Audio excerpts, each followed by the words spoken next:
Hello everyone, welcome back to my channel. It is Becoming Free to Hear. I am so glad to have you guys stop by. Please be sure to like, share, and subscribe if you haven't already. So today we will be talking about the second part of finding your own person. If you haven't seen the previous video, I urge you to check it out. It is truly amazing and it is helping me so far. So I hope it is helping you, or it will help you if you haven't seen it. All right, so we're just gonna run through that video, which was the first point was to pray and to fast.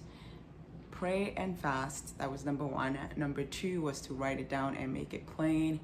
Write it down, introspect, think about what you like, what you didn't like in your previous relationships, what you like from others, their relationships, write it all down.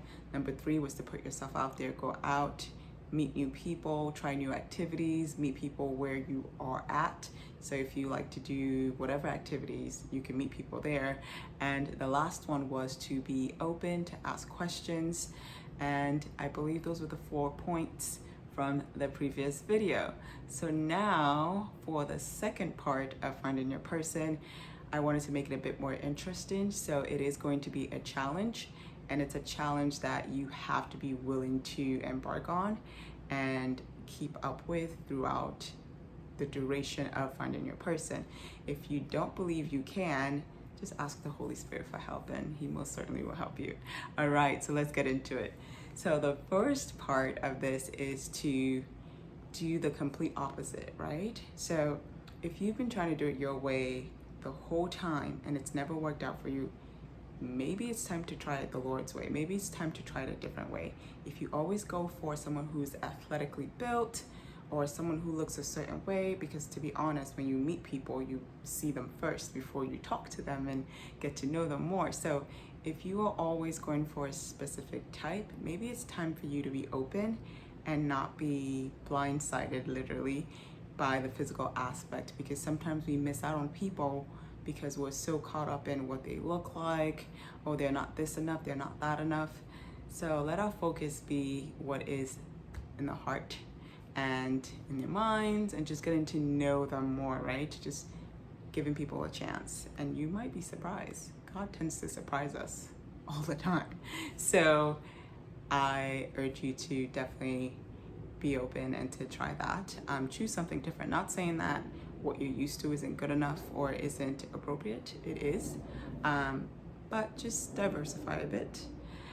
Okay, so number two of the challenge is to test. Have you guys ever watched that? It's an animation. It's called The Princess and the Pea. How literally it was a test. So we need to test every spirit. It says that in the word.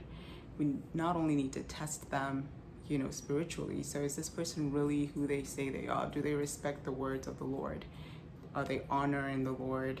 Are they doing what they should be doing? Or is it all talk and then they don't back it up with their actions? So testing every spirit in that regard, but also seeing if this person is reliable.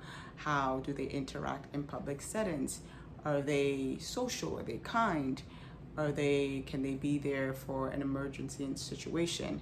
Are they going to support you in your decisions? Or are they going to limit you or pull you away from who you are to the point where you lose yourself?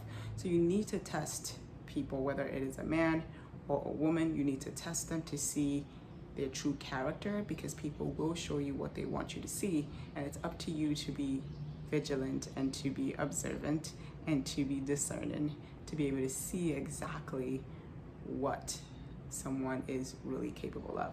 So just testing people, intentionally doing things that, I know it sounds horrible, just to see if I upset him or if I upset her, how will they react? Are they just going to blow up on me, or will they speak to me in a respectful manner?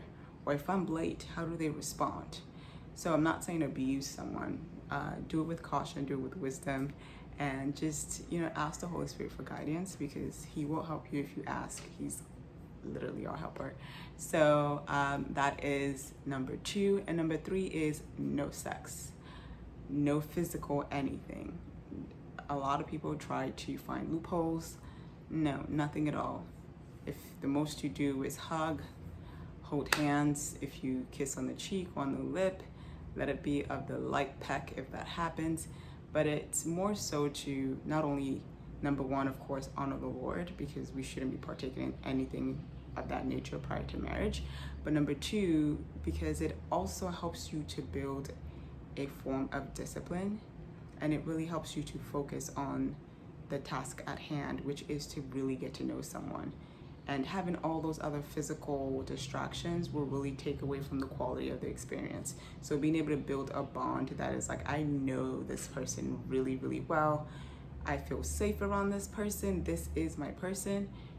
It's harder to know that when you are physically entangled.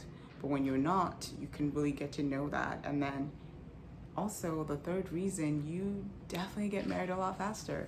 I mean, think about it. When you're just so focused on getting to know each other, you're always talking, you're doing activities, you're just enjoying each other's company. A lot of people get married within 3 months, 6 months, as opposed to letting them have the cake and eat it too.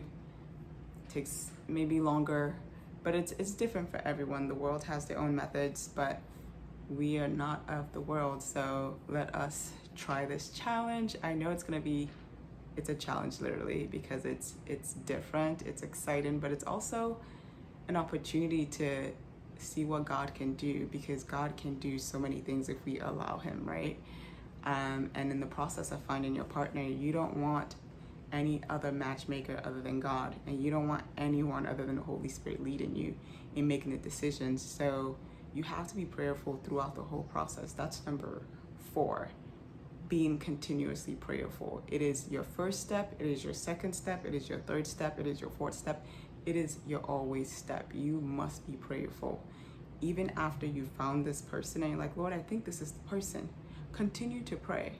Pray that, okay, Lord, if this is the person, confirm it for me.